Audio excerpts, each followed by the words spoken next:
The house was quiet, the kind of stillness that usually brought comfort. But tonight it felt suffocating. The clock on the wall ticked endlessly, each second stretching longer than the last. My wife, Lauren, was out at a party with her friends. Some corporate event she had insisted was just for fun. I had planned on picking her up, but she texted me earlier saying she'd get a ride home.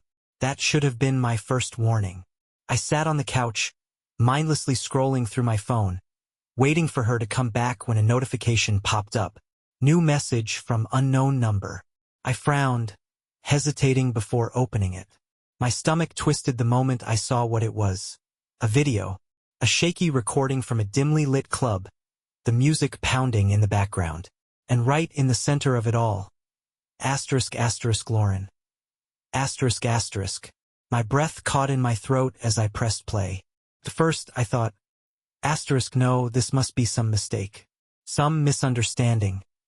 But then I saw her. Lauren, my wife, my faithful wife, standing on a table, laughing drunkenly as she peeled her dress down her shoulders. The men surrounding her cheered, some reaching up to touch her bare skin. She wasn't just drunk. She was enjoying it. The video cut to another clip. Lauren, sitting on some stranger's lap, her arms draped around his neck as she kissed him. Deeply, like she meant it. I felt like I had been punched in the gut. My hands trembled, gripping the phone so hard I thought I might shatter the screen. My mind screamed, no, no, no, this can't be real. But it was. Every second of it burned itself into my memory, searing me with betrayal, humiliation, rage. My heart pounded so violently I thought it might burst. My vision blurred, not with tears, but with pure, raw fury. Lauren had always been the responsible one, the one who swore she'd never cross a line. And yet here she was, exposing herself, throwing herself at other men, destroying everything we had built. The room around me felt smaller, darker. My breath came in ragged gasps as my mind spiraled. Who the hell sent me this? Who recorded it? Did she even know she was being filmed? But none of it mattered now. The only thing that mattered was that Lauren wasn't the woman I thought she was. And she had no idea what was waiting for her when she walked through that door. The house felt like a tomb, heavy with an unbearable stillness. The only sound was the soft hum of the refrigerator and the occasional creak of the floorboards as I paced back and forth. The video played in my head on an endless loop. Lauren stripping, laughing, kissing a man who wasn't me. I should have been devastated. I should have been heartbroken. But all I felt was rage. I had spent years loving this woman, trusting her, building a future with her. And this was how she repaid me? By making a public spectacle of herself? By humiliating me in front of God knows how many people. I checked the time. 1:43 a.m. She had no idea I knew. I clenched my fists, my nails digging into my palms. Every minute that passed made the anger in my chest burn hotter. I imagined her stumbling through the door, reeking of alcohol, smiling like nothing was wrong.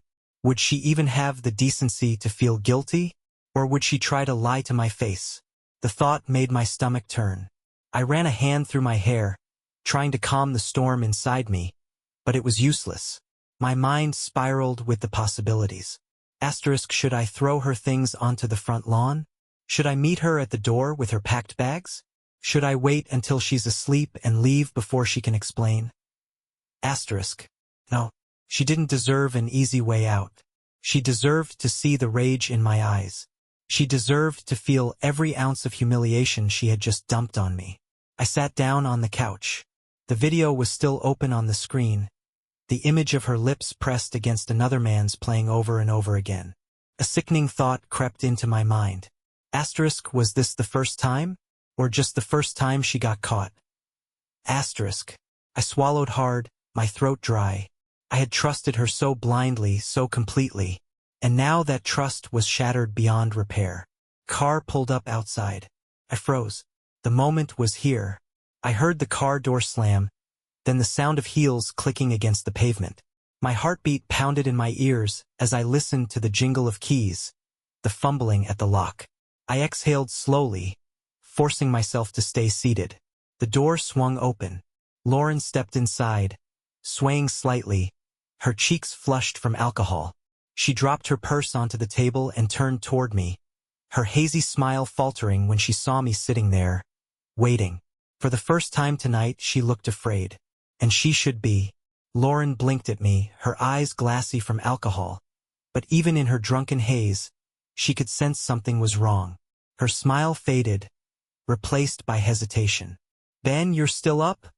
she murmured, toeing off her heels. She was trying to act normal, trying to pretend. I didn't respond. I just stared at her, my breathing slow, controlled, keeping the rage caged inside me for just a little longer. She took a few wobbly steps toward me, reaching for the light switch. "Babe, why are you just sitting there in the dark?" I tightened my grip on my phone. My fingers trembled with fury. "I was waiting for you." Lauren let out a nervous laugh, running a hand through her hair. "Geez, you're acting like I broke curfew or something." She tried to move past me toward the kitchen, but I stood up abruptly, blocking her path. She staggered back slightly, startled. "What the hell, Ben?" I exhaled sharply, my entire body shaking. I pulled my phone from my pocket, tapped the screen, and held it up so she could see. The video started playing. Her smile disappeared instantly. The color drained from her face as she watched herself on the screen. Stripping in front of a crowd, letting strange men touch her, kissing one of them like she belonged to him. A soft gasp escaped her lips. Where did you get that?" I didn't answer. I just watched her. The way her chest rose and fell too quickly. The way her hands shook as she covered her mouth. She looked horrified. Asterisk asterisk, not because she regretted it, but because she got caught. Asterisk asterisk. "Ben," she whispered, her voice fragile. I slapped her. It wasn't planned. It wasn't something I had even considered until that moment. My palm met her cheek with a sharp crack, snapping her head to the side. She gasped, staggering back a step, her hand flying to her face.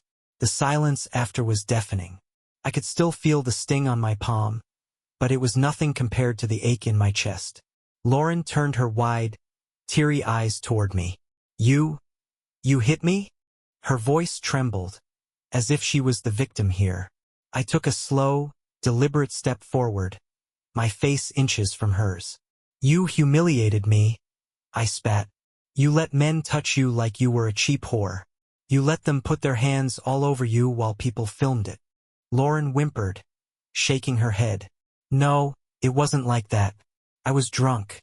I didn't mean. Asterisk asterisk, shut up. Asterisk asterisk." I roared, my voice booming through the house. She flinched violently, fresh tears spilling down her face. I had never spoken to her like that before. But then again, I had never known who she really was until tonight. "You are a lying, filthy, disgusting slut." I seethed, my fists trembling at my sides. "You've destroyed everything. Everything." Lauren sobbed, shaking her head frantically. "No, please, Ben, listen to me. It wasn't what it looked like.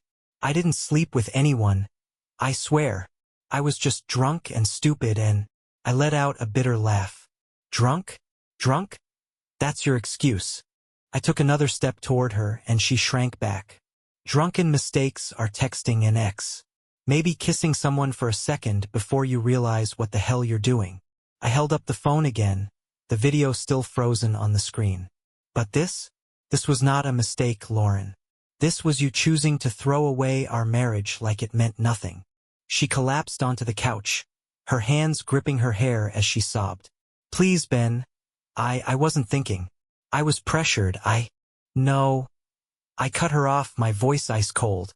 "You weren't pressured. You loved it. You wanted the attention. The hands on your body. The lips that weren't mine." Lauren broke into hysterical sobs, shaking so badly I thought she might collapse. Good. Let her feel just an ounce of the pain she caused me. But I wasn't done yet. I pointed toward the bedroom. "Pack your things." She looked up at me, her face streaked with tears, her lips trembling. "What?" "You heard me." My voice was deadly calm now. Get your shit and get the hell out of my house. Lauren gasped, shaking her head. No, Ben, please don't do this. Don't throw away our marriage over one mistake. I laughed bitterly. You're the one who threw it away, Lauren. She collapsed onto the floor, sobbing, pleading. But I just stood there, staring at her like she was nothing. Because to me, she was. Lauren sat on the floor, her shoulders shaking as she sobbed. Her hands clutched together like she was praying for a miracle. But there were no miracles left. Not for her. Ben, she whimpered, eyes red and swollen. Please don't do this. I didn't flinch. I didn't blink. I pointed toward the bedroom. Asterisk, asterisk, get out. Asterisk, asterisk. Her breath hitched. She shook her head violently, scrambling to her feet. No. This is my home too. We built this life together. You destroyed this life. I snapped. My voice was calmer now, but the rage behind it was lethal. You threw it away in front of a room full of strangers, Lauren. I grabbed her wrist. Not hard, not with violence, but with finality. Her skin was warm, her pulse rapid beneath my fingers, but all I felt was disgust. I let go as quickly as I grabbed her. I won't say it again. Go pack your shit. Lauren's lip trembled, but she didn't move. She just stood there, like if she stayed still long enough, I'd change my mind. I wouldn't. Ben, please. Her voice cracked, and she reached for me. Let's talk. Please, I stepped back before she could touch me. Don't. My voice was sharp, cutting through her like a blade. Don't you dare put your hands on me. You lost that right when you let them touch you. She whimpered like a wounded animal. It didn't mean anything. My laugh was hollow. It meant enough for you to take your clothes off. Lauren covered her face, her whole body trembling. I wanted to feel something watching her like this. Guilt, sorrow, regret. But I didn't. All I felt was relief. Because this moment right here, this was proof. Proof that she wasn't the woman I thought she was. That she never had been. I turned and walked down the hall, shoving open the bedroom door. My chest was tight, my hands clenched into fists. I had dreamed of this space for years. The room where we had whispered promises in the dark. Where we had planned our future. Where I had held her close, believing I was the only man she would ever belong to. What a joke. I grabbed the nearest suitcase and threw it onto the bed. You're wasting my time, I called out. A few seconds later, I heard her footsteps, small, hesitant. She stopped in the doorway, wiping at her face like a child who had been caught misbehaving. I didn't care. Pack, I ordered, opening the closet and yanking her clothes off the hangers. She sucked in a sharp breath. You're serious? I spun around so fast she flinched. Serious? I echoed. You think this is a game, Lauren? I picked up my phone again, flashing the screen. Asterisk, asterisk, this is serious. This is your legacy now. Asterisk, asterisk. She let out a choked sob, dropping onto the bed. Where am I supposed to go? I stared at her, expression blank. Not my problem. She buried her face in her hands, but I didn't feel pity. She deserved this. Every second of it. I checked my watch. You have 15 minutes.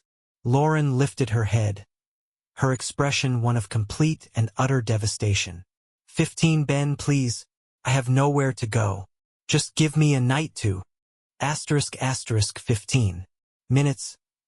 Asterisk, asterisk. I turned and walked out, leaving her alone with the wreckage she had created. The sound of her crying followed me down the hall. But I didn't turn back. I never would.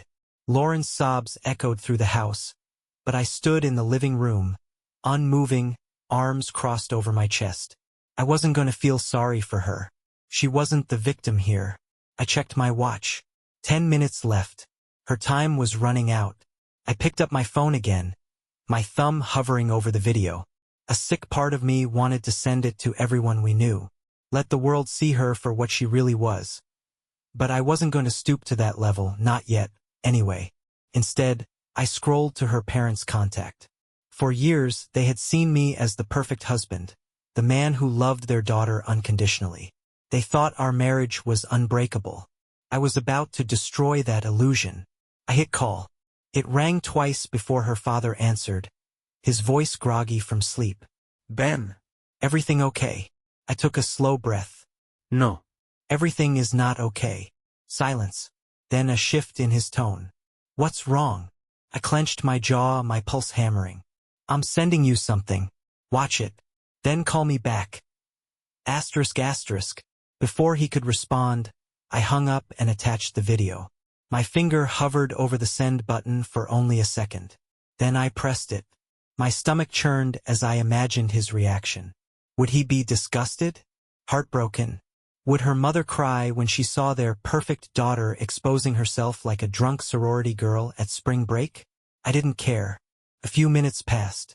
Then my phone rang. Lauren's father.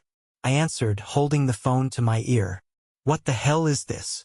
His voice was sharp, filled with rage. I smiled bitterly. Your daughter. That's what it is. A pause. I heard his breathing, shaky and uneven. Then, finally, where is she? I turned my head toward the hallway. Packing. She has 5 minutes before I throw her out myself. More silence. Then, quietly, I'll be there in 15. The call ended. I exhaled slowly, gripping the phone until my knuckles turned white. It was done. Lauren was about to learn what true humiliation felt like. The ticking clock on the wall felt louder than ever. Lauren's muffled sobs carried from the bedroom, but I didn't move. I sat on the couch, staring at the front door, waiting. Her father would be here soon. I had never seen Robert Caldwell angry before. He had always been a polite, composed man, strict but respectful. The kind of father who looked at me with silent approval when I proposed to his daughter. The kind of father who shook my hand proudly on our wedding day. But after seeing that video, I was about to meet a very different Robert Caldwell. I checked my watch. 14 minutes had passed. Lauren's time was up. Right on cue, headlights flashed through the window. A sleek black car pulled into the driveway, stopping abruptly. The engine cut off, and the driver's side door swung open. Then, a moment later, a furious Robert stepped out. I stood as he stormed toward the house, his heavy footsteps pounding against the pavement. The second I opened the door, his glare nearly burned through me. Where is she? His voice was low, dangerous. I stepped aside, motioning toward the hallway. Packing. Robert didn't even look at me. He pushed past, his broad shoulders tense, his hands balled into fists. I followed, watching as he marched straight to the bedroom door and threw it open. Lauren gasped, spinning around. Her suitcase was only half full, clothes scattered across the bed in a mess of desperation. When she saw her father standing there, his face red with fury, her breath hitched. Dad? She whispered, voice trembling. Robert's lip curled in disgust. Don't call me that. Lauren flinched. Please, just listen. Shut up. His voice was sharp, cutting through the air like a blade. I just watched my daughter act like a goddamn prostitute in front of an entire room of strangers. Lauren let out a broken sob, shaking her head violently. No. It wasn't like that. I was drunk. I wasn't thinking. Drunk. Robert bellowed, stepping closer. That's your excuse?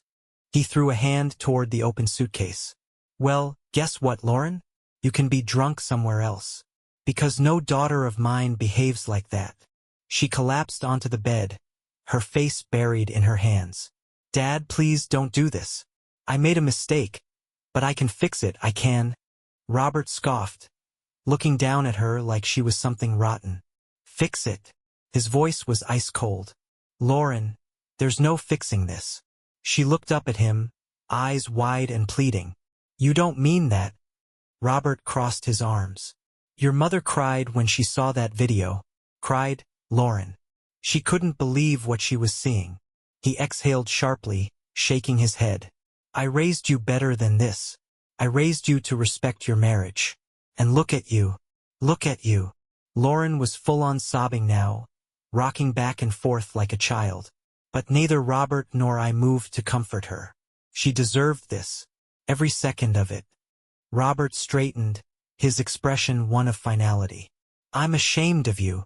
Lauren's sobs broke into sharp, hiccuping gasps. Please don't say that, she begged. I'll fix this. I'll be better. You don't have a father anymore. Robert cut her off. Not after this. Lauren screamed in agony, collapsing onto the bed, fists gripping the sheets. Robert turned to me. She's out of your house tonight. I nodded. Already planned. Lauren's body trembled violently. No, no, no. Robert turned his back on her, walking toward the door without a second glance. Don't call us, he said over his shoulder. We have no daughter. And then, just like that, he was gone. Lauren was still sobbing on the bed, completely shattered. And I just felt satisfied. Lauren's sobs filled the room. A broken, pathetic sound. She curled in on herself on the bed, her hands gripping the sheets like they were the only thing keeping her from falling apart. I didn't care. I stood near the doorway, watching her unravel, arms crossed over my chest. This was the bed we once shared. The bed where I had held her, loved her, trusted her. Asterisk, and now? Felt like a crime scene. A place tainted by the image of her kissing another man. Stripping for a room full of strangers. Her father's words echoed in my head. You don't have a father anymore. That should have been the moment she realized there was no coming back from this. But still, she tried. Ben? Her voice cracked as she lifted her head, her eyes swollen and red. Please. I know what I did was horrible. But don't throw me out like this. Not tonight. I scoffed. You think you deserve sympathy? Her lips trembled. I don't know what I deserve. I let out a humorless laugh, shaking my head. You deserve exactly this, Lauren. You deserve to feel every ounce of humiliation and pain that I felt when I saw that video. She sat up slowly, running a shaky hand through her hair. I wasn't myself. Then who the hell were you? I snapped, my patience gone. Because I don't recognize the woman in that video, and I sure as hell don't recognize the woman sitting in front of me right now. Lauren let out another sob. But this time, there was something different in her face. Panic. I checked my watch. She was out of time. I gave you 15 minutes. You wasted it. I grabbed her half-packed suitcase and yanked it off the bed, shoving it into her arms. You're leaving. Now.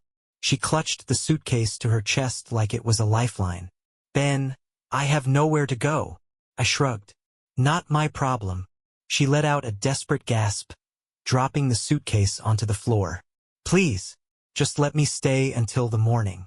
I'll sleep on the couch. I'll leave first thing. I grabbed her wrist. Not hard, just enough to make her feel how serious I was. No, my voice was cold, unforgiving. You lost your right to be in this house the second you climbed into another man's lap.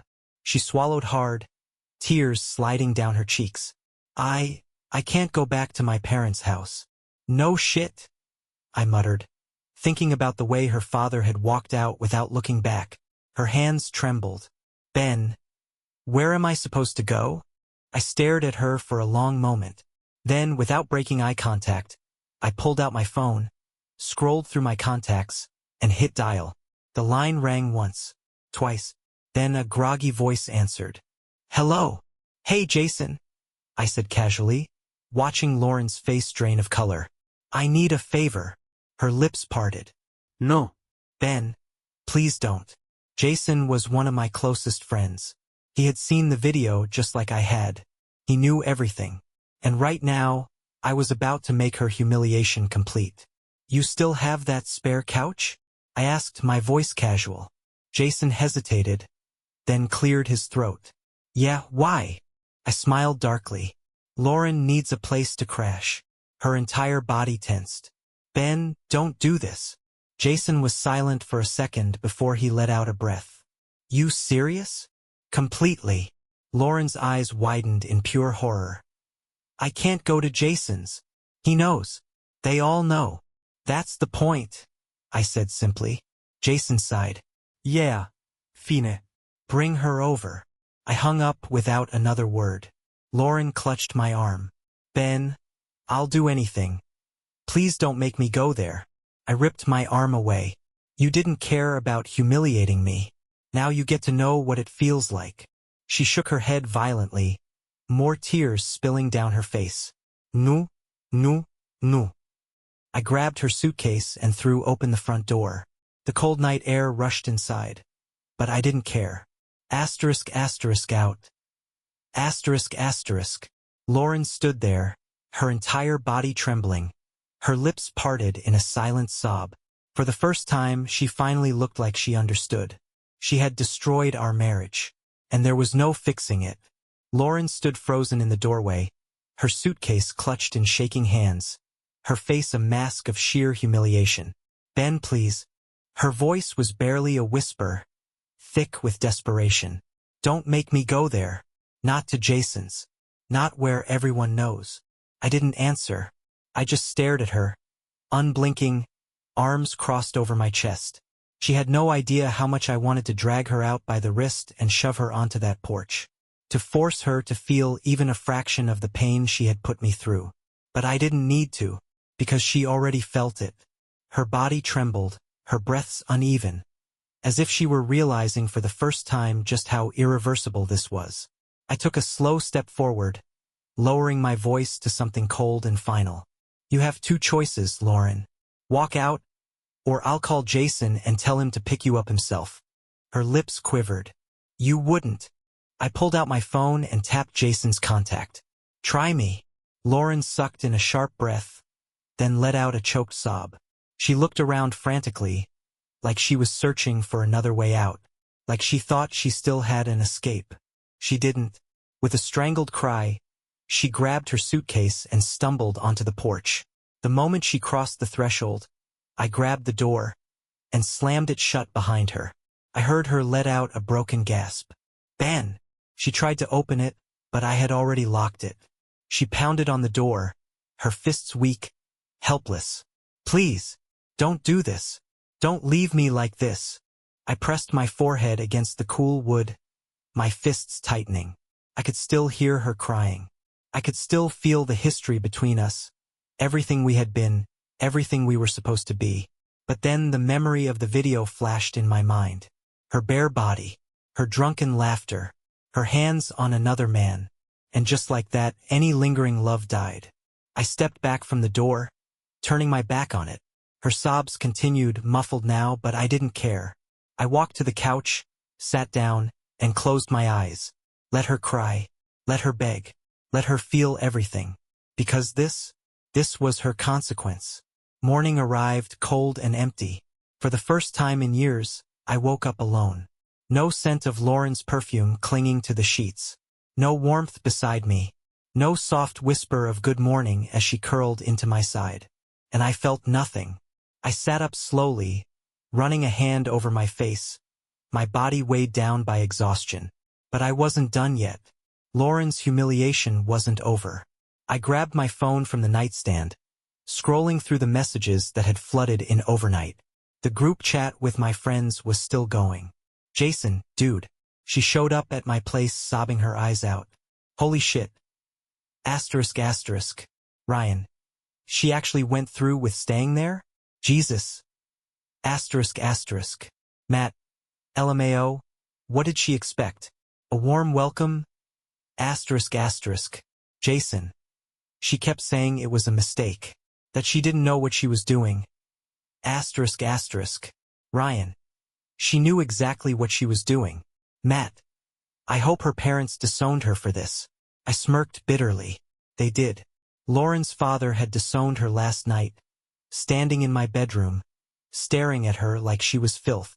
And now, she had no one. A notification popped up on my screen. New message, unknown number. I already knew who it was. Lauren. I opened it, feeling nothing but satisfaction. Ben, please. I know you hate me, but I can't take this. My dad won't talk to me, my mom won't even look at me, and Jason's friends won't stop staring at me like I'm dirt. Please, just tell them to stop. Tell them to let me breathe. Please. I exhaled through my nose, tapping my fingers against the screen. Then I typed back 2 words. Not my problem. I hit send. A moment later, the text bubbles appeared. She was typing. Then they disappeared. She had nothing left to say. Good. Let her rot in her own shame. An hour later, my phone buzzed again. This time, it was Lauren's mother. I almost didn't answer, but something in me wanted to hear it. Wanted to know just how badly she had ruined herself. I picked up. There was a long pause, followed by a trembling breath. Benjamin. Her voice was weak, hollow. I didn't respond. I let the silence stretch, let her feel just a fraction of what I felt last night. Finally, she spoke again, voice shaking. Is she okay? I scoffed, leaning back on the couch. You saw the video. You saw what she did. Do you really care if she's okay? Her breath hitched. She's still my daughter. No, she's not. My voice was cold. Not according to your husband. And definitely not according to me. A broken sob cracked through the speaker. She made a mistake. A mistake. I snapped, my blood boiling again. She stripped half naked and threw herself at strangers. And you're calling that a mistake? She wasn't thinking, her mother whispered. She was drunk. I laughed bitterly. Drunken mistakes are texting an ex. Maybe one stupid kiss before realizing you fucked up. I clenched my jaw. But this was a choice. Her mother didn't answer. Your husband had the right idea. I continued, my voice sharp. Lauren isn't your daughter anymore. She isn't my wife. She's nothing. A broken cry came from the other end of the line. I hung up. I wasn't interested in hearing excuses. Lauren had made her bed. Now she had to lie in it. I sat there, staring at my phone, the call with Lauren's mother still fresh in my mind. She was still trying to defend her. Still trying to justify what couldn't be justified. It was pathetic. Lauren had burned every bridge in her life. Her father had already written her off. Her mother was barely holding on. And my friends? They weren't going to forget what she had done. And neither was I. I took a deep breath, stretching my arms along the back of the couch, letting the weight of everything settle in. It was almost over. There was only one thing left to do. That afternoon, I drove to meet my lawyer. The office smelled like fresh paper and expensive cologne, the scent of clean slates and second chances. Mr. Lawson, my attorney, slid the paperwork across the desk. Everything is in order. The petition for divorce has been filed. You just need to sign here. I picked up the pen without hesitation. The ink glided across the page in smooth, final strokes. Each letter of my name felt like a death sentence for the life I thought I had. But there was no regret, no sadness, just relief. Lawson leaned back in his chair, studying me. You're taking this well. I let out a short, humorless laugh. I already grieved this marriage last night. I tapped my fingers against the desk. Now I just want it gone. He nodded, sliding the papers into a folder. It'll take a little time to be finalized, but considering the circumstances, it should be smooth. You have proof of infidelity. I smirked. Yeah, a whole damn movie. Lawson chuckled dryly. That's rare. Most cheaters don't get caught on camera. I exhaled sharply, shaking my head. She did it to herself. He stood, offering his hand. You made the right choice, Mr. Carter. I shook it, firm, unshaken. Asterisk. I walked out of that office a free man, and I had never felt lighter. That night, I got one last text from Lauren. I almost ignored it, almost deleted it without reading. But curiosity won. Lauren asterisk I signed the papers. I stared at the screen, waiting for more, for some excuse or final plea. But nothing came. No apology. No begging. Just resignation. Good. Because there was nothing left to say. I typed back 3 words. Good. Goodbye, Lauren. Then I blocked her number. For good. I didn't drink that night. I didn't cry. I didn't even celebrate. I just sat on my couch, staring out the window at the city lights, feeling at peace for the first time in a long time. Lauren was gone. And tomorrow I'd start living again.